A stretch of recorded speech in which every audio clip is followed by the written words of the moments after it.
This is chapter 3 class 8। Chapter का नाम है चतुर्भुजों को समझना, अंडरस्टैंडिंग क्वाड्रिलेटरल्स। यहाँ पर कॉन्वेक्स और कॉनकेव की बात हम करेंगे। कॉन्वेक्स यानी कि उत्तल, कॉनकेव अर्थात अवतल। आप इस तरह से समझिए कि कोई एक कार है ना, उस कार को पीछे से कोई ठोक दे और वो पीछे से अंदर घुस जाएगी। इस तरह की जितनी भी आकृतियाँ, जितनी भी फिगर होती हैं, वो सारी कैसी होती हैं? कॉनकेव होती हैं। जैसे ये वाली फिगर है, हमने यहाँ पर बना रखी है। ये वाली फिगर ये पीछे से अंदर धसी हुई है, तो ये अंदर धसी हुई है, इसका मतलब ये कॉनकेव है ना। और जो कहीं से भी धसी हुई नहीं है, ये वाली, ये वाली, ये वाली कैसी होगी? ये वाली त्रिभुज हो गई, ये कॉन्वेक्स है। अगर ऐसे हो तो ये कॉनकेव हो जाएगा, अंदर नहीं घुसना चाहिए। तो कॉन्वेक्स और कॉनकेव में आपको अंतर पता चल गया। आगे आइए, सम और विषम बहुभुज। रेगुलर और इरेगुलर पॉलीगन्स के बारे में पढ़ते हैं। सम और विषम बहुभुज के बारे में पढ़ते हैं कि सम बहुभुज क्या है और विषम बहुभुज क्या है। सम बहुभुज वो आकृति होती है जो समभुज भी हो। रेगुलर वो होती हैं जिनकी चारों भुजाएं बराबर हों। चारों क्या, जितनी भी भुजाएं हैं वो सारी बराबर हों। अगर त्रिभुज है तो तीनों भुजाएं बराबर हों। चतुर्भुज है, वर्ग है तो चारों भुजाएं बराबर हों। पंचभुज है तो पांचों भुजाएं। पेंटागन है तो all 5 side should be equal. सारी साइड्स इक्वल होनी चाहिए। और दूसरी बात है, उनके सारे कोण भी बराबर होने चाहिए। यहाँ पर साफ साफ लिखा है, एक समबाहुभुज समभुज और समकोणिक होता है, यानी कि कोण भी बराबर होते हैं और भुजाएं भी बराबर होती है। उदाहरण, एक वर्ग में भुजाएं और कोण बराबर माप के होते हैं, इसलिए यह एक समबाहुभुज है। एक आयत समकोणिक तो होता है परंतु समभुज नहीं होता। देखो ये आयत है, इसमें ये वाली साइड इस वाली साइड के बराबर है और ये वाली साइड इस वाली साइड के बराबर है, लेकिन कोण सारे बराबर हैं। दो कंडीशन है, साइड्स सारी इक्वल होनी चाहिए, दूसरा एंगल भी सारे इक्वल होने चाहिए। तो यहाँ पर ये जो पहली वाली कंडीशन है साइड वाली, वो फुलफिल नहीं होती, इसलिए ये इरेगुलर बहुभुज है, विषम पॉलीगन है। इरेगुलर पॉलीगन है, विषम बहुभुज है। ये भी और ये भी और ये भी, यहाँ पे तो कोई बराबर नहीं है, तो ये भी विषम बहुभुज है, ये भी विषम बहुभुज है। यहाँ पर पहचान रहे हैं आप कि सारी भुजाएं बराबर हैं, सारे कोण बराबर हैं, तो ही हम इसको रेगुलर पॉलीगन कहेंगे। This is exercise 3.1। पहला सवाल यहाँ पर है, यहाँ पर कुछ आकृतियाँ दी गई हैं, गिवन हेयर सम फिगर्स। इनको बताना है कि इनमें सिंपल कर्व कौन सा है। तो पहला सिंपल कर्व है, दूसरा भी सिंपल है। ये सिंपल नहीं है, क्यों? क्योंकि इसके अंदर एक और सर्कल आ गया। ये सिंपल नहीं है ना। और एक ये सिंपल नहीं है। तो पहला सिंपल है, दूसरा सिंपल है, पहला, दूसरा, पाँचवा, छठा और सातवां, ये सारे कैसे कर्व्स हैं? सिंपल कर्व्स है। तो यहाँ पर लिखोगे पहला, दूसरा, फिर पाँचवा, छठा और सातवां। ये कौन है? ये सिंपल कर्व है, साधारण वक्र है। फिर कह रहा है कि साधारण बंद वक्र कौन से हैं। तो यहाँ पर देखो, बंद वक्र तो सारे ही हैं, ये भी बंद है, ये भी बंद है, सब क्लोज्ड है ना, सारे क्लोज्ड हैं। लेकिन ये सिंपल कर्व नहीं है, ये सिंपल कर्व नहीं है और ये भी सिंपल कर्व नहीं है। तो इसका जो बी का आंसर आएगा वो भी रिपीट होगा, सिंपल क्लोज्ड कर्व, वो भी सेम आएगा, डू, वही कि 1, 2, 5, 6 एंड 7। क्वेश्चन नंबर 3 पे आ जाइए। पॉलीगन कौन कौन सा है? इनमें पॉलीगन कौन कौन है? तो सी पे आइए, इनमें कौन है? पॉलीगन ढूंढ रहा है, बहुभुज ढूंढना है। बहुभुज कौन कौन सा है? तो पहला बहुभुज है, इसमें भी बहुत सारी भुजाएं हैं। ये भी बहुभुज है, इसमें भी बहुत सारी भुजाएं हैं। इसमें कहाँ भुजाएं हैं? ये तो कर्व है। इसमें कहाँ भुजाएं हैं? ये भी कर्व है। इसमें कहाँ भुजाएं हैं? ये भी कर्व है। इसमें भी नहीं है भुजा, इसमें भी नहीं है भुजा और इसमें भी नहीं है भुजा। तो पॉलीगन केवल कौन है? 1 और 2। बहुभुज कहते हैं पॉलीगन को। अब ढूंढना है इसमें उत्तल बहुभुज। कौन सा बहुभुज? उत्तल। उत्तल का मतलब कॉन्वेक्स।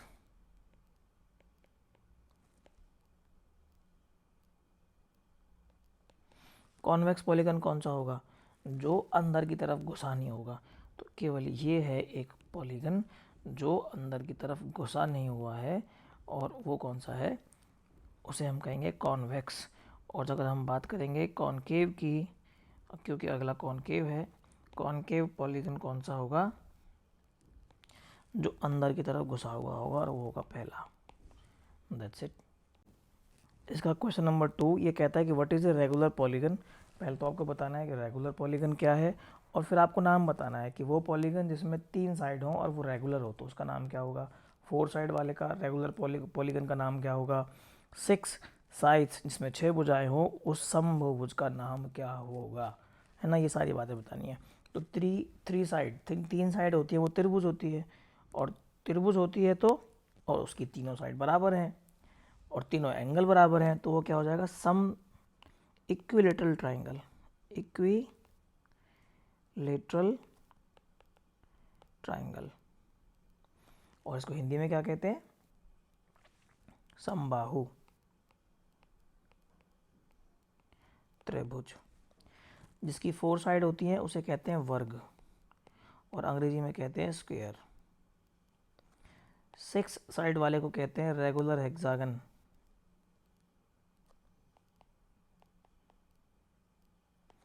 और इसको कहते हैं सम षटभुज। ठीक है, it is all about question number 2। हमें आगे समझना है कि कोई भी बहुभुज है हमारे पास, है ना, कोई भी पॉलीगन है, उसके जो बाहर के कोण हैं उनका योग क्या होगा, उनका एडिशन क्या होगा, और बाहर वाले कोण कौन से हैं भाई, ये भी तो सीखना है कि बाहर वाले कोण कौन से हैं। ये वाला, ये एंगल, क्योंकि पॉलीगन तो अंदर अंदर ये वाली बन गई, लेकिन ये सारे एंगल कैसे हैं? एक्सटीरियर एंगल्स हैं। कैसे हैं? एक्सटीरियर एंगल्स हैं। तो इन सारे एंगल्स का सम बताना है कि क्या होगा। तो यहाँ पर देखो, angle 1 plus angle 2, 3, 4 and angle 5, इन सब का एडिशन होता है 360 डिग्री। कितना होता है? 360 डिग्री। इसको लिख लेंगे, ऑल एंगल्स। कौन से एंगल्स? Exterior angles. इनका सम कितना होता है?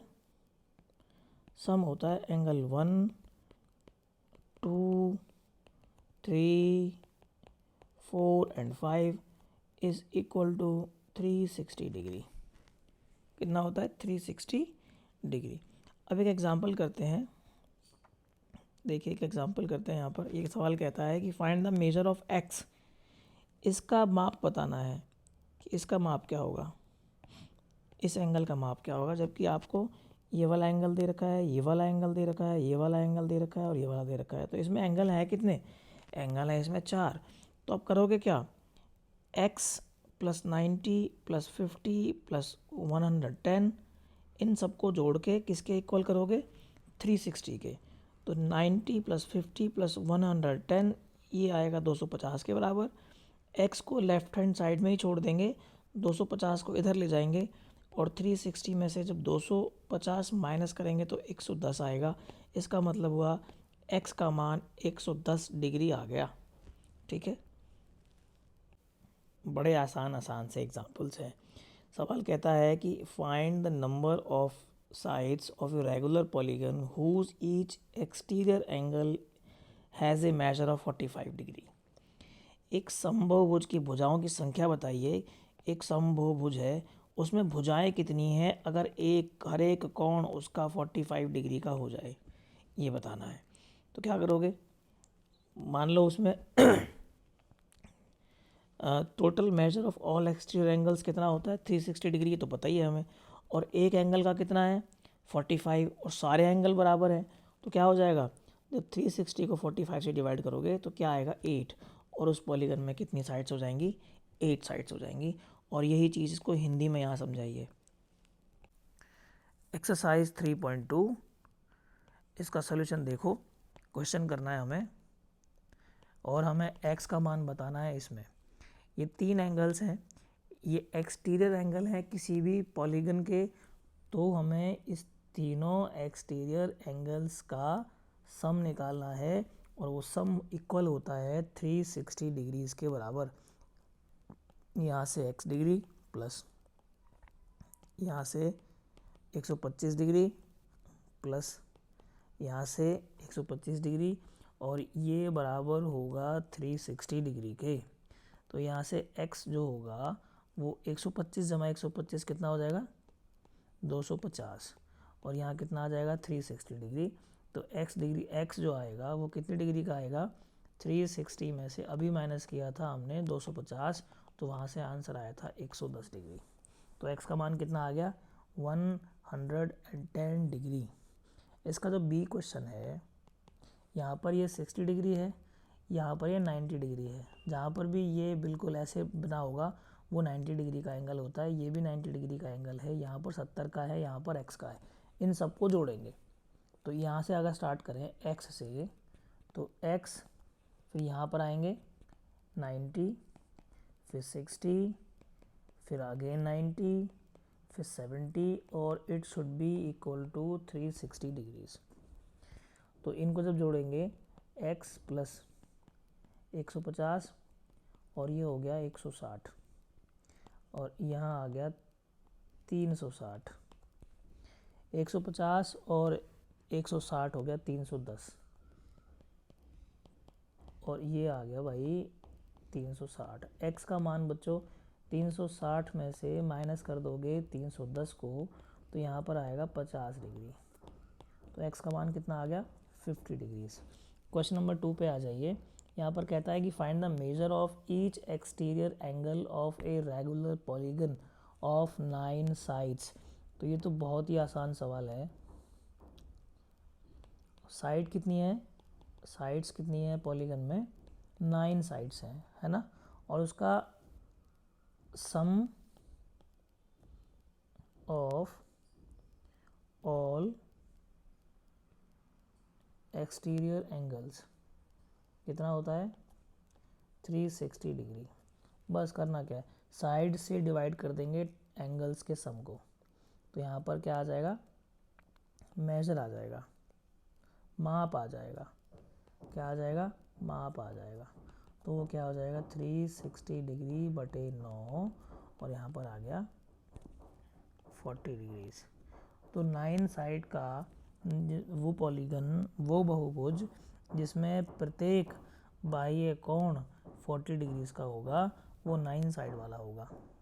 या ऐसे समझ लो कि 9 साइड्स जिस भी रेगुलर पॉलीगन की होंगी उसमें उसका बाह्य कोण उसका एक्सटीरियर एंगल 40 डिग्रीज का ही होगा। ठीक है, ये इसका फर्स्ट पार्ट है। इसका सेकंड पार्ट देखिए, इसमें साइड्स कितनी हैं 15 और सम क्या होता है जोड़ क्या होता है सभी का 360 डिग्रीज। तो उसका माप क्या हो जाएगा 360 डिग्री अपॉन 15, 15 दूनी 30 और 15 चौका 60, वो कितना हो जाएगा 24 डिग्री। क्वेश्चन नंबर 3 पे आइए। एक समबाहुभुज की कितनी भुजाएं होंगी यदि एक बाह्य कोण का माप 24 डिग्री हो। देखो ये वाला क्वेश्चन रिपीट हो गया है, इसको दूसरी तरह से पूछ लिया है। एक समबाहुभुज की कितनी भुजाएं होंगी जबकि एक बाह्य कोण का माप, देखो यहाँ पर इसको सॉल्व करेंगे तो बाह्य कोण का माप है 24 डिग्री, ठीक है, और बाह्य कोणों का योग कितना होता है 360 डिग्रीज। तो भुजाओं की संख्याएं क्या होंगी 360 अपॉन 24 और विच गिव्स यू 15। ये जस्ट इसका जस्ट उल्टा सवाल है ना। क्वेश्चन नंबर 4 पे आ जाइए। How many sides does a regular polygon have if each of its interior angle is 165 degree. अब यहाँ पर कितना आ गया 165 डिग्री और ये कौन सा एंगल है इंटीरियर एंगल, कौन सा है अंतः कोण। यहाँ पर देखो क्वेश्चन नंबर 4 है how many sides does a regular polygon have if each of its interior angle is 165 degrees. तो यहाँ पर जो बात जानने की है वो ये है कि इंटीरियर एंगल को अगर एक्सटीरियर एंगल में ऐड करते हैं तो 180 डिग्रीज़ की वैल्यू आती है। अंतः कोण है 165 डिग्रीज़ का, तो बाह्य कोण क्या होगा, उसको 180 डिग्रीज़ में से माइनस कर दिया जाएगा और बाह्य कोण आ जाएगा, और वो आएगा 180 minus 165 which gives you 15 degree. यानी कि एक समबाहुभुज जिसका प्रत्येक बाह्य कोण 15 डिग्री का है, उसमें आपको भुजाओं की संख्या बतानी है। तो ये सवाल तो अभी किया था, जिसमें भुजाएं कितनी हैं, 15 हैं, तो उसमें कोण का माप क्या होगा, 24 होगा। तो यहाँ पर क्या होगा, तो सभी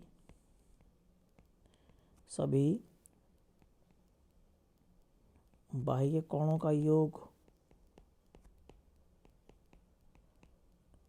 होता है 360 डिग्रीज। ठीक है, और बाह्य कोण का माप क्या है, माप है उसका 15 डिग्री। तो उसमें भुजाओं की संख्या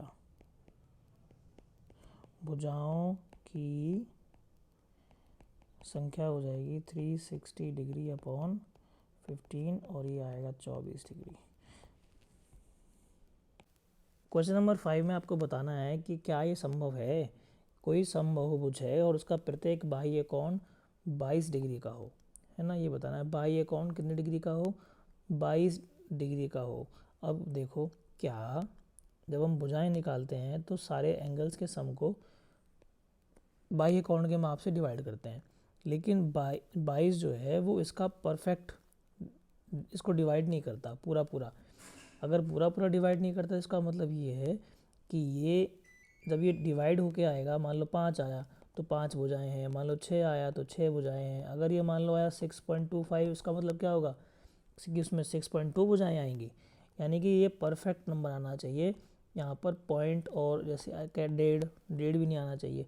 तो ये इसको पूरा पूरा डिवाइड नहीं करता, ये इसको पूरा पूरा डिवाइड नहीं करता। तो यहाँ पर लिखोगे नहीं, नो, क्योंकि 360 22 से पूर्ण विभाजित नहीं होता,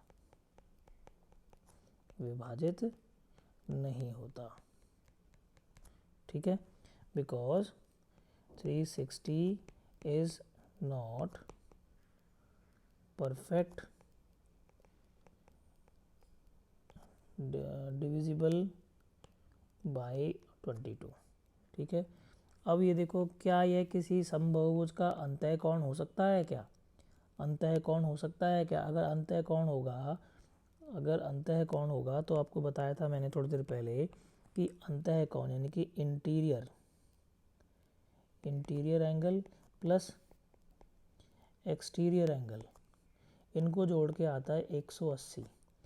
अब ये कह रहा है कि इंटीरियर एंगल होना चाहिए 22 का और एक्सटीरियर हमें निकालना है, और टोटल होता है दोनों का 180।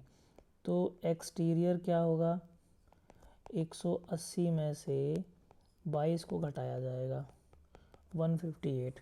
क्या 158 360 को पूरा पूरा डिवाइड कर पाएगा क्या, नहीं कर पाएगा। इसलिए ये जो आंसर हमने यहाँ लिखा था वही आंसर यहाँ पे लिखेंगे कि ये नहीं, नो। ठीक है, 158 is not a perfect divisor of 360। ठीक है, नहीं, क्योंकि 360 158 से पूर्ण विभाजित नहीं होता है। यहाँ पर देखो, क्वेश्चन नंबर 6 जो है, इसमें थोड़ा सा आपको ध्यान देने वाली बात है कि किसी समबाहुभुज में कम से कम कितने अंश का अंतः कोण संभव है, कम से कम। तो जो बहुभुज होगी वो सबसे छोटी होगी, यानी कि उसमें भुजाएं भुजाओं की संख्या सबसे कम होनी चाहिए और सबसे कम भुजाओं की बहुभुज होती है त्रिभुज। क्या होती है? त्रिभुज होती है। सबसे कम भुजाओं वाली बहुभुज क्या है? त्रिभुज है। और इसमें ये कह रहा है कि अंतःकोण कितने का संभव है? अंतःकोण कितने का संभव है? तो इसका बाह्य कोण निकाल सकते हैं क्या हम? बिल्कुल निकाल सकते हैं। बाह्य कोण कैसे निकलेगा? बाह्य कोण निकलेगा कि टोटल इसमें होते हैं 360 और इसमें भुजाएं हैं 3, तो एक बाह्य कोण कितने का आ गया? यानी कि एक बाह्य कोण आ गया 120 डिग्री का, है ना। तो इसका अंतःकोण क्या होगा? अभी मैंने आपको बताया था इंटीरियर प्लस एक्सटीरियर, अंतःकोण जमा बाह्य कोण, और इन दोनों का योग होता है 180 डिग्री। हमने कौन सा निकाला था? 120 डिग्री का, वो है एक्सटीरियर, और हमें निकालना है इंटीरियर। 180 में से 120 घटाओगे तो कितना आ जाएगा? 360 आ जाएगा। कितना आ जाएगा? Only 60 degrees. तो जो इंटीरियर जो एंगल होगा वो कितने का होगा? 60 डिग्री का होगा। यानी कि किसी समबाहुभुज में कम से कम 60 डिग्री का 60 डिग्री का अंतःकोण संभव है। ठीक है। अब ये कह रहा है कि किसी, अगला सवाल जो कह रहा है बी पार्ट, किसी समबाहुभुज में अधिक से अधिक कितने अंश का बाह्य कोण संभव है? अंश का यानी कि बाह्य कोण कितने, अधिक से अधिक कितना होगा? अधिक से अधिक कितना होगा वो बताना है। ये इसका इसने उल्टा पूछ लिया है कि अधिक से अधिक कितने अंश का बाह्य कोण संभव है। तो जो अधिक से अधिक है वो 120 डिग्री ही है। इसको जब यहाँ से यहाँ जाएंगे, नीचे से ऊपर जाएंगे, तो इसको सॉल्व कर पाएंगे। ठीक है। तो इसमें ज़्यादा कुछ है नहीं। अब आ जाइए काइंड्स ऑफ क्वाड्रिलेटरल। क्वाड्रिलेटरल 3 तरह के आप समझो, एक समलंब है, एक काइट है, और है एक पैरेललोग्राम। इसको हम ट्रेपीजियम कहते हैं, इसको काइट कहते हैं। ट्रेपीजियम ऐसा होता है, काइट इस तरह की होती है पतंग, और पैरेललोग्राम में आप समांतर चतुर्भुज कह सकते हैं। इसकी अगर चारों भुजाएं बराबर हो जाएं तो रोम्बस बन जाएगा। अगर सारे एंगल 90 डिग्री के हो जाएं और चारों भुजाएं आमने सामने की भुजाएं बराबर हो जाएं तो आयत हो जाएगा। और चारों भुजाएं भी बराबर हो जाएं और सारे एंगल भी 90 डिग्रीज के हो जाएं तो ये वर्ग कहलाएगा। ठीक है। ये होता है पैरेललोग्राम। आमने सामने की भुजाएं बराबर होती हैं और पैरेलल होती हैं, एक दूसरे के समांतर होती हैं। ये होता है रोम्बस। इसकी चारों भुजाएं बराबर होती हैं और इसमें एंगल जो है वो 90 डिग्री का ज़रूरी नहीं है कि हो। अगर होगा तो भी ये रोम्बस होगा और नहीं होगा तो भी ये रोम्बस होगा। स्क्वायर में ज़रूरी होता है कि उसकी चारों साइड बराबर हों और चारों एंगल 90 डिग्रीज़ के हों। और रेक्टेंगल में भी ये ज़रूरी है कि आमने सामने की भुजाएं बराबर हों और सारे एंगल 90 डिग्रीज़ के होने ही चाहिए। एग्जाम्पल पढ़ते हैं। Example number 3, find the perimeter of the parallelogram. ये एक पैरेललोग्राम है PQRS। ये साइड 12 है, ये 7 है, तो ये 12 होगी और ये 7 होगी। पेरीमीटर का मतलब क्या है? परिमाप का मतलब है कि अगर हम यहाँ से चलें तो 12 चले, 7 चले, फिर 12 चले और फिर 7 चले, सबको जोड़ दो, सबको ऐड कर दो। 12 + 7 + 12 + 7, और ये होगा किसके बराबर? 38 के बराबर। और जो यूनिट दे रखी है वो यूनिट आ जाएगी। परिमाप का मतलब यही होता है कि आप एक स्थान से चलो और वहीं सब में घूम के वापस वहीं पे आ जाओ। ठीक है। क्वेश्चन नंबर 4 देखिए। यहाँ पर ये कह रहा है कि फिगर दे रखी है आपको। इस फिगर में इसका नाम है BEST। ये एक समांतर चतुर्भुज है। कैसा है? समांतर चतुर्भुज है। तो इसमें आपको XYZ का मान बताना है। तो समांतर चतुर्भुज है तो ये अगर 100 का है तो ये एंगल भी 100 का होगा। इसमें आमने सामने के कोण बराबर होते हैं, सम्मुख कोण बराबर होते हैं। ये अगर 100 का है तो ये भी 100 का होगा। तो x का मान तो हो गया, x का हो गया भाई 100 डिग्री। ठीक है, समझ में आ गई बात। अब क्या करना है?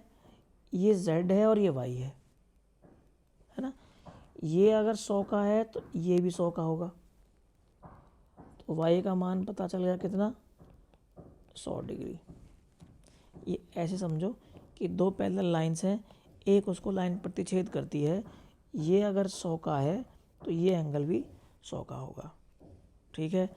और ये अगर ये पूरा क्या है, लीनियर पेयर है, z प्लस वाई बराबर 180। क्यों? क्योंकि ये तो लीनियर पेयर है। क्या है? Linear pair. लीनियर पेयर इसका मतलब क्या हुआ, हमें y का मान पता है कितना, 100, और ये है 80, तो z हो गया 180 माइनस 100 और z हो गया 80 डिग्री। तो हमने तीनों का मान बता दिया कि x भी 100, y भी 100 और z हो गया 80। क्वेश्चन नंबर 5 पे आ जाइए। ये एक पैरेललोग्राम है, फिर कह रहा है कि फाइंड, एक एंगल दे रखा है ये 70 का है, फाइंड ऑल अदर एंगल्स। ये 70 का है तो ये भी 70 डिग्री का होगा, ठीक है। और इसके अंदर के जितने भी इंटीरियर एंगल्स हैं उन सब का सम कितना होगा, 360 डिग्री। तो 70 प्लस 70, इसको मान लिया x और इसको मान लिया, क्योंकि ये अगर x है तो ये भी x होगा, आमने सामने के कोण बराबर होते हैं। तो x plus x equal to 360 degree. ये कितना हो गया, 140 जमा 2x बराबर 360। 2x बराबर 360 में से 140 माइनस कर दिया हमने, तो यहाँ पर ये आ गया 120। और x का मान कितना आ जाएगा भाई, 120 को 2 से डिवाइड कर दो और x आ जाएगा 60 डिग्रीज। तो ये 60 डिग्रीज, 60 डिग्रीज। क्वेश्चन नंबर 6 कह रहा है इन फिगर, ये आपको एक फिगर दे रखी है, इसमें बताना है ओ ई, ये यहाँ से यहाँ तक कितना है 4, एच एल यहाँ से यहाँ तक कितना है 5, मोर देन पी ई। अच्छा ऐसे समझो, ये तो दे रखा है 4 और इसके लिए कह दिया कि ये इससे 5 ज़्यादा है, ठीक है। इससे कितना ज़्यादा है, 5 ज़्यादा है। तो यहाँ पर देखो ओ ई तो 4 दे रखा है, तो ओ पी भी 4 होगा। क्यों? क्योंकि पैरेललोग्राम के विकर्ण एक दूसरे को समद्विभाजित करते हैं, ठीक है। बराबर बराबर भागों में बांटते हैं दोनों, जहाँ पर पॉइंट होते हैं तो ये बराबर इसके होगा और ये बराबर इसके होगा। तो ये अगर 4 है तो ये भी 4 होगा, ठीक है। और एच एल क्या होगा, इससे 5 ज़्यादा, ये 4 हो गया, ये 4 हो गया, टोटल कितना हो गया 8। और इससे 5 ज़्यादा, 8 प्लस 5 कितना हो गया 13। अब पूछ रहा है किसका, ये find O H. O H कितना होगा, ओ एच होगा इस एच एल का आधा। एच एल कितना है 13 और इसका आधा कितना होगा 6.5। क्वेश्चन नंबर 6 तो हमने पूरा कर लिया, ये हिंदी मीडियम वाले हैं इसको कर लेना। एक्सरसाइज 3.3, क्योंकि ये एक पैरेललोग्राम है, एक समांतर चतुर्भुज है, तो ए डी कौन सी भुजा है, ये वाली, ये इसके बराबर होगी, ठीक है। तो ये किसके बराबर होगी, बी सी के बराबर होगी। ओ सी, ये वाला ओ सी इस ओ ए के बराबर होगा। डी सी बी, ये वाला एंगल इस वाले एंगल के बराबर होगा, जिसका नाम है डी ए बी, ठीक है।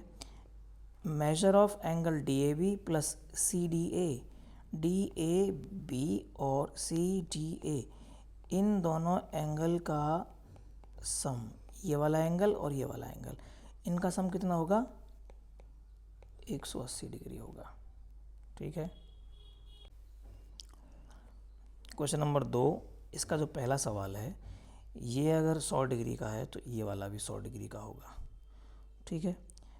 ये अगर 100 है और ये एंगल और ये एंगल, ये दोनों मिला के कितने हो जाएगा 180 हो जाएगा। तो ये वाला 80 का होगा और ये वाला 80 का होगा, तो ये वाला भी 80 का होगा, ठीक है। ये वाला 50 का है तो ये वाला 50 का होगा, और ये 50 का है तो ये 130 का होगा, क्योंकि दोनों का सम 180 के बराबर होता है। और 130 ये कितने का हो जाएगा फिर 50 और ये x और y बराबर होंगे, x इक्वल टू वाई होगा। और ये मान के चलो आप कि ये वाला एंगल प्लस ये वाला एंगल इतना होता है, तो ये आ जाएगा 80 डिग्री का। तो ये 80 और ये भी 80। यहाँ पर ये 90 डिग्री का हो जाएगा x, ये 30 का हो गया, 30 और 90 120, और ये टोटल होता है ट्रायंगल में 180 का, तो ये 60 का हो जाएगा। अगर ये 60 का है तो ये भी 60 का हो जाएगा, है ना। ये 80 का है तो ये 80 का हो जाएगा, ठीक है। और ये 80 का है तो z भी 80 का हो जाएगा, और ये 80 का है तो इधर वाला 100 का हो जाएगा, और ये भी 100 का हो जाएगा, क्योंकि ये वाला एंगल इस वाले एंगल के बराबर होगा। ये 112 होगा तो ये 112 हो जाएगा, ये 40 होगा तो इधर 40 आ जाएगा, ठीक है। और ये अगर 40 है और ये 112 है, 112 में 40 ऐड कर दो, 152 हो गया। इसको 180 में से घटा दो, कितना हो जाएगा 8, और यहाँ बचेगा 2, ये बचेगा 28 का, ये 28 का, तो ये भी 28 का। क्वेश्चन नंबर 3 पे आ जाइए। क्या एक चतुर्भुज ABCD समांतर चतुर्भुज हो सकता है? यदि चतुर्भुज बनाएंगे, पहले हम ये बनाया, इसका नाम रखा ABCD। क्या ये समांतर चतुर्भुज हो सकता है? क्या ये पैरेललोग्राम बन सकता है क्या? अगर एंगल B एंगल D 180 हो जाए, कितना हो जाए? Angle B plus angle D कितना हो जाए? 180, पहला। दूसरा, AB इक्वल टू DC, ये भुजा इस भुजा के बराबर हो जाए, जो कि 8 सेंटीमीटर है। AD और BC,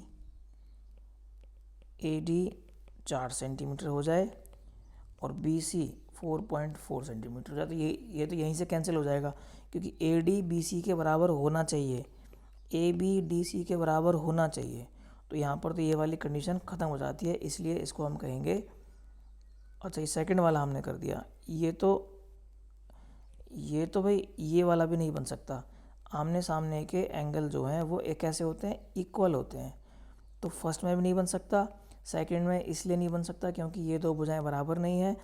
थर्ड में हम देखेंगे कि एंगल A 70 है और एंगल C 65 है, और ये एंगल तो बराबर होते हैं किसमें?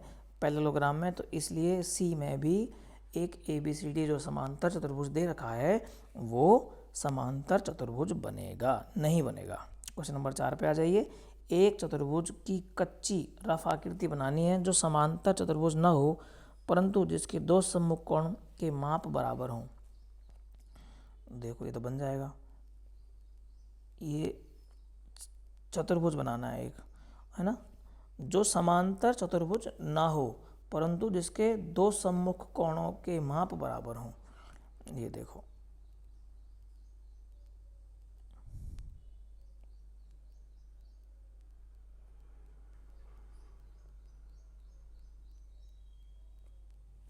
ये तो बिगड़ गई बात।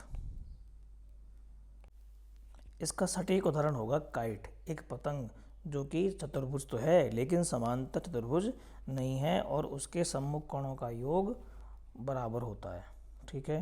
क्वेश्चन नंबर 5 पे जाइए। किसी समांतर चतुर्भुज के दो आसन्न कोणों का अनुपात 3:2 है, तो समांतर चतुर्भुज के सभी कोणों का माप बताइए। तो समांतर चतुर्भुज बना लीजिए। ये एक समांतर चतुर्भुज हमारे पास है जिसका नाम हम ABCD रख लेते हैं। इसके दो आसन्न कोणों का अनुपात 3:2 है। ये वाला कोण और ये वाला कोण, इनका अनुपात कितना है? एंगल B अनुपात एंगल C, इनका अनुपात है 3:2। तो समांतर चतुर्भुज के सभी कोणों का योग बताना है। अगर ये 3 है तो इसको हम कहेंगे 3x, इसको हम कहेंगे 2x। अगर ये 3x है तो यहाँ पर भी कितना होगा? 3x होगा। अगर ये 2x है तो यहाँ पर भी कितना होगा? 2x होगा।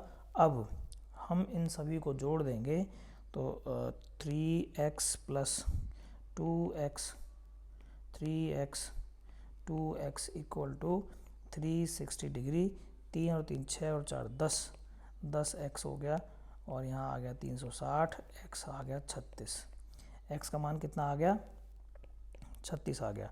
तो जो पहला एंगल होगा एंगल बी वो है 3x और x का मान है 36, 6 तिया 18 और 3 तिया 9 1 10। एंगल डी भी 108 डिग्री होगा और एंगल सी होगा 2 इंटू एक्स यानी कि 72 डिग्री और एंगल ए भी होगा 72 डिग्री। छठे प्रश्न में पूछा गया है किसी समांतर चतुर्भुज के दो आसन्न कोणों के माप बराबर हैं, समांतर चतुर्भुज के सभी कोणों का माप बताइए। ये हैं आसन्न कोण, ये वाले, इन दोनों का माप बराबर है। तो ये कब संभव हो होगा जब दोनों ही 90 डिग्री के हों। अगर ये 90 है तो ये भी 90 होगा और अगर ये 90 है तो ये भी 90 होगा। तो सभी कोणों का योग कितना हो जाएगा 90 डिग्री। कोणों का योग तो होगा 360, लेकिन पूछ रहा है सभी कोणों का माप क्या होगा। तो सभी कोणों का माप क्या हो जाएगा 90 डिग्री ईच, हर एक कोण 90 डिग्री का होगा। क्वेश्चन नंबर 7 कह रहा है कि जो आकृति यहाँ पर संलग्न है वह एक समांतर चतुर्भुज है। यहाँ पर एक्स वाई जेड इनका मान बताना है और प्रयोग किए गए गुणों के नाम भी बताने हैं। ये देखिए 70 है तो यहाँ कितना होगा, इसको 180 में से 70 माइनस करेंगे तो 110 बचेगा, तो ये आएगा 110 डिग्री का। और ये अगर 110 है तो ये भी 110 हो जाएगा। तो यहाँ पर लिखोगे x होगा 110 का और ये जो है ये 40 का है, ये भी 40 का हो जाएगा। y बराबर कितना हो जाएगा 40 हो जाएगा और ये y 40 है, ये 40 है, ये 110 है और z निकाल सकते हैं कैसे, इन दोनों को ऐड करेंगे और 180 में से माइनस कर देंगे। तो z plus 40 plus 110 equal to 180। तो z इक्वल टू 180 घटा 150, z आ जाएगा 30 डिग्री। ठीक है, ये ख़त्म हो गया सवाल। यहाँ पर क्वेश्चन नंबर 8 पे आ जाइए। यहाँ पर दो आकृति दी गई हैं गन्स एंड रन्स और ये दोनों ही समांतर चतुर्भुज हैं। x और y का मान बताना है। पहले में देखिए ये 26 है तो ये भी 26 होगा, इसका मतलब 3y minus 1 equal to 26, 3y equal to 26 plus 1, y equal to 27 और y इक्वल टू 27 अपॉन 3, 3 में 27 और y का मान आ गया 9। ठीक है, अब यहाँ से x का मान निकालना है तो 3x बराबर कितने के होगा 18, क्योंकि इसकी सम्मुख भुजाएं कैसी होती हैं इक्वल होती हैं। 3x बराबर 18 और x बराबर 3 चिंग 18, 6 आ गया। x का मान 6 और y का मान 9। क्वेश्चन नंबर 2 पे देखिए। क्वेश्चन नंबर 2 कह रहा है कि रन्स RUNS, यहाँ पर ये हैं इसके विकर्ण और पैरेललोग्राम के विकर्ण एक दूसरे को समद्विभाजित करते हैं। इसका मतलब ये हुआ कि ये वाली भुजा इसके बराबर होगी, ये वाली भुजा इसके बराबर होगी।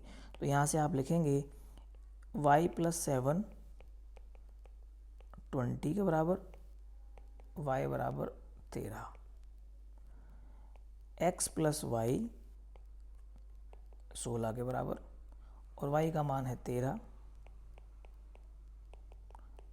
और x बराबर हो गया 3। ठीक है, क्वेश्चन नंबर 9 पे आ जाइए। दी गई आकृति में रिस्क और क्लू दो हैं, कौन कौन है। एक है रिस्क, कहाँ पर है RISK एक, और एक है क्लू CLUE। ये दो अलग अलग है, यानी कि ये कॉमन पार्ट है इसमें ये वाला, और ये दोनों ही कैसे हैं समांतर चतुर्भुज भी हैं। तो x का मान बताना है कि x का मान क्या होगा। ठीक है, चलो करते हैं। ये अगर 120 डिग्री है तो ये वाला एंगल 120 डिग्री होगा, सम्मुख एंगल बराबर होते हैं। अगर ये 70 डिग्री है तो ये वाला एंगल भी 70 डिग्री होगा, ये वाला। समझ में आ गई बात? तो हमने एंगल ई निकाल लिया, और अगर हम एंगल एस निकालने में कामयाब हो जाते हैं तो हम निकाल पाएंगे कि एक्स क्या होगा। अब ज़रा देखिए, एंगल के जो कि 120 डिग्री के बराबर है, एंगल आई वो भी 120 डिग्री के बराबर है, एंगल आर वो हमें नहीं पता क्या है, उसको हम मान लेते हैं वाई। अगर एंगल आर को वाई मान लिया तो ये वाला भी एंगल वाई बनेगा, एंगल एस भी क्या बनेगा, वाई बनेगा। अगर इन सबको जोड़ दिया जाए तो ये किसके बराबर आएगा, 120 वाई प्लस वाई बराबर 360, 2y बराबर 360 घटा 240, 240 कहाँ से आया, इन दोनों को ऐड कर दिया, और यहाँ पर कितना बचा, 120, 2y, 120 को हमने 2 से भाग कर दिया, y आ गया 60, तो यहाँ पर कितना आ गया, 60। अब ज़रा ये देखो,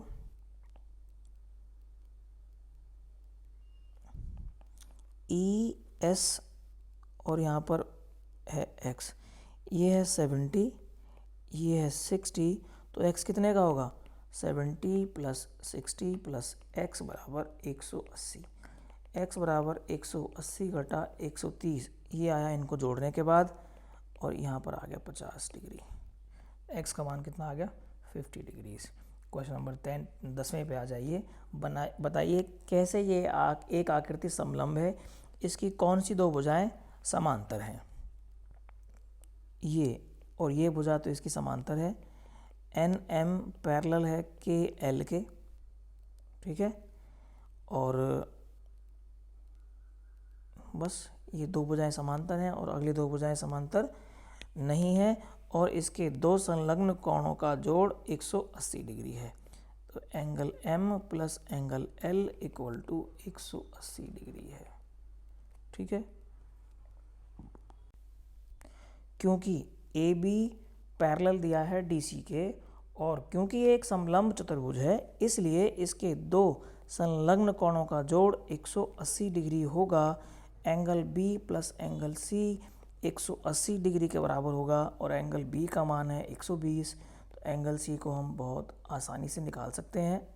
एंगल सी हो जाएगा 180 घटा 120, और angle C is 60 degree. Question number 12 पे आइए। क्वेश्चन नंबर 12 कह रहा है find the measure of angle P, angle S and if S P ये वाली साइड इस वाली साइड के पैरेलल है। तो ये समलंब बना, है ना, क्या बना, समलंब बना। ये है 130 डिग्री, 130 का यानी कि ये दो संलग्न कोण है, तो ये दोनों मिला के कितना बनेगा, 180 बनेगा। Angle P plus angle Q should be equal to 180 degree. तो angle P plus angle Q है 130 डिग्री का, और ये 180, एंगल P बन जाएगा 50 डिग्री। क्योंकि ये 90 डिग्री का कोण है, और एंगल R एंगल S मिला के होएगा 180 डिग्री, और एंगल R है 90 का, एंगल S 180, और ये 90 डिग्री बन जाएगा, ठीक है। तो एंगल P हमने निकाल दिया, एंगल S हमने निकाल दिया। क्वेश्चन नंबर 13 पे, अच्छा ये एक्सरसाइज नेक्स्ट एक्सरसाइज आ गई है। एक्सरसाइज है ये 3.4, exercise 3.4। Question number 1, state whether true और फॉल्स। ये बताना है कि ये ट्रू है कि फॉल्स है। ये कहता है कि ऑल रेक्टेंगल्स आर स्क्वायर, सारे रेक्टेंगल, जितने भी रेक्टेंगल्स हैं क्या वो स्क्वायर बन सकते हैं क्या। अब बताओ आप, ये रेक्टेंगल की प्रॉपर्टी, आमने सामने की भुजाएं बराबर, हर एक कोण 90 डिग्री का। क्या ये सारी प्रॉपर्टीज़ इसमें हैं, आमने सामने की भुजाएं बराबर हैं, आमने सामने की भुजाएं बराबर हैं, और प्रत्येक कोण 90 डिग्री का है कि नहीं है। लेकिन एक सभी जो आयत हैं वो वर्ग नहीं होते हैं, क्योंकि उसमें आमने सामने की भुजाएं बराबर है, उसमें सारी भुजाएं बराबर हैं। क्वेश्चन नंबर बी पे आइए। ऑल रोम्बस, रोम्बस तो ये हो गया अगर वर्ग को हल्का सा टेढ़ा कर दिया जाए, है ना, क्या वो पैलोग्राम बन सकता है? क्या बन सकता है? सी पे आइए। ऑल स्क्वायर्स आर रोम्बस, सारे स्क्वायर्स रोम्बस नहीं होते हैं और वो रेक्टेंगल भी नहीं होते हैं। डी पे आइए। All squares are not parallelogram, all squares are not parallelogram. क्या ये बात सही है? ट्रू की फॉल्स? सारे स्क्वायर्स पैरेललोग्राम होते हैं, बिल्कुल होते हैं सारे स्क्वायर्स पैरेललोग्राम। नेक्स्ट पे आइए। ऑल काइट्स आर रोम्बस, ये गलत है, ये फॉल्स है। अगला है ऑल रोम्बसेस आर काइट, ये भी गलत है। नहीं, रोम्बस तो जितने भी होते हैं वो सारे काइट होते हैं, ये ट्रू है। True. False. Rectangles are square, ये false. All rhombuses are parallelogram, ये true. All squares are rhombus, ये फॉल्स है, झूठ है ये बात। और सारे स्क्वायर पैरेललोग्राम नहीं होते, ये बात। सारे स्क्वायर्स पैरेललोग्राम नहीं होते, हम कहेंगे सारे स्क्वायर पैरेललोग्राम होते हैं, तो ये फॉल्स है। और ये तो आपके लिए होमवर्क है। Identify the quadrilaterals that have 4 sides of equal length, जिसमें चारों साइड बराबर हों, तो वो क्या बन सकता है? वो रोम्बस भी बन सकता है ना, वो स्क्वायर भी बन सकता है। ठीक है, ये क्या है? समचतुर्भुज। और ये क्या है? वर्ग, जिसकी सभी भुजाएं बराबर हों। तो ये दो तरह से ये बन सकता है। फिर कह रहा है 4 राइट एंगल्स, जिसमें 4 राइट एंगल्स हों। 4 राइट एंगल्स हों। 4 राइट एंगल किस किस में होते हैं? एक तो स्क्वायर में होते हैं, यानी वर्ग में होते हैं, और दूसरा रेक्टेंगल में होते हैं। रेक्टेंगल यानी कि आयत में होते हैं। तो 2 यहाँ से और 2 यहाँ से। क्वेश्चन नंबर 3, बताइए कैसे एक वर्ग चतुर्भुज है। वर्ग चतुर्भुज क्यों है? क्योंकि उसमें 4 भुजाएं हैं। वह एक समांतर चतुर्भुज भी है, क्योंकि उसमें आमने सामने की जो सम्मुख भुजाएं हैं वो पैरेलल हैं। फिर है समचतुर्भुज भी है, क्योंकि उसमें सारी चारों भुजाएं बराबर हैं। तो पहला देखते हैं, पहला चतुर्भुज है क्योंकि 4 भुजाएं हैं। नंबर 2, एक समांतर चतुर्भुज है, यानी कि पैरेललोग्राम है। इसका मतलब क्या है? कि सम्मुख भुजाएं कैसी हैं? समांतर हैं। नंबर 3 पे आइए। वह एक समचतुर्भुज भी है। सम्मुख भुजाएं समांतर हैं और समान है। सभी भुजाएं समान हैं, सभी समान है। वह एक आयत भी है। क्यों? सम्मुख भुजाएं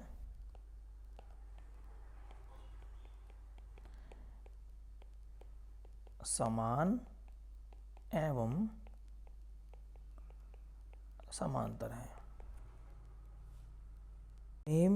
नेम दो quadrilaterals whose diagonals bisect each other। पहला, स्क्वायर के जो डायगनल्स होते हैं वो एक दूसरे को बाइसेक्ट करते हैं। रेक्टेंगल के भी एक दूसरे को समद्विभाजित करते हैं। तीसरा, पैरेललोग्राम के भी एक दूसरे को समद्विभाजित करते हैं। और रोम्बस के भी एक दूसरे को समद्विभाजित करते हैं। इसको वर्ग कहते हैं, इसको आयत कहते हैं, इसको समांतर चतुर्भुज कहते हैं, इसको समचतुर्भुज कहते हैं। दूसरा है are perpendicular bisector of each other. तो इसमें केवल स्क्वायर और रेक्टेंगल रह जाएंगे। दूसरे में कौन आएगा? Square and rectangle. तीसरा है इक्वल। डायगोनल्स इक्वल कब होंगे? वो भी स्क्वायर और रोम्बस में होंगे। तो तीसरा जो होगा वो स्क्वायर एंड रेक्टेंगल। ठीक है। क्वेश्चन नंबर 5, बताइए एक आयत उत्तल चतुर्भुज कैसे है? कॉन्वेक्स कैसे है? आयत, ये है आयत। अब बताइए कि ये उत्तल कैसे है? इसमें कुछ बताने वाली बात है ही नहीं। ठीक है, क्योंकि ये कहीं से भी अंदर नहीं घुस रहा है ना, नहीं घुस रहा है। इसका मतलब ये अवतल नहीं है, ये कॉनकेव नहीं है। क्वेश्चन नंबर 6 पे आइए। A B C is a right angled triangle. कहाँ है ए बी सी? ए बी सी एक राइट एंगल ट्राइंगल है। ओ मिड पॉइंट है इस साइड का। Explain O is equidistant from A, B and C. ठीक है। The dotted lines are drawn additionally to help you. अब बताना है कि ओ जो है वो ए से, बी से और सी से, तीनों से इक्वी डिस्टेंस है, समदूरस्थ है। ये बात आप कैसे समझाएंगे? हम इसको ऐसे डॉट डॉट डॉट आगे बढ़ा लेते हैं। ठीक है। अब ज़रा देखिए, ये ए बी सी डी क्या बन गया? एक आयत बन गया। आयत है, क्या है? रेक्टेंगल है, आयत बन गया। अब प्रॉपर्टी क्या कहती है कि आयत के विकर्ण एक दूसरे को समद्विभाजित करते हैं। आयत के विकर्ण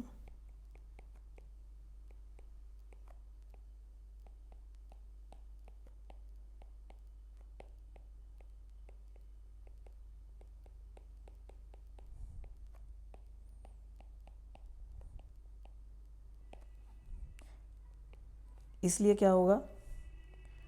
ए ओ सी के बराबर होगा, बी ओ डी के बराबर होगा। ये तो हो गया पहला। दूसरा क्या होगा कि आयत के विकर्ण समान होते हैं।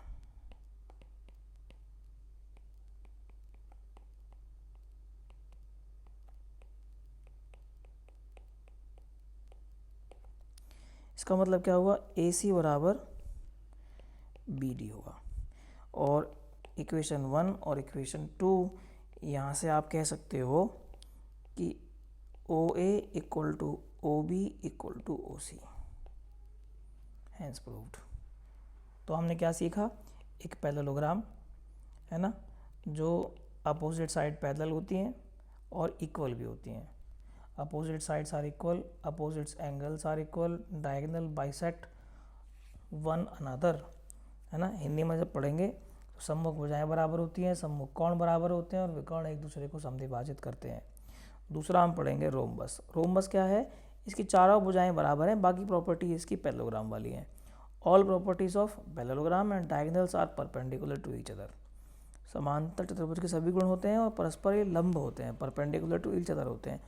आयत में समांतर चतुर्भुज के सभी गुण होते हैं और प्रत्येक कोण समकोण होता है और विकर्ण के माप बराबर होते हैं, यानी कि विकर्ण ये और विकर्ण ये दोनों बराबर होते हैं।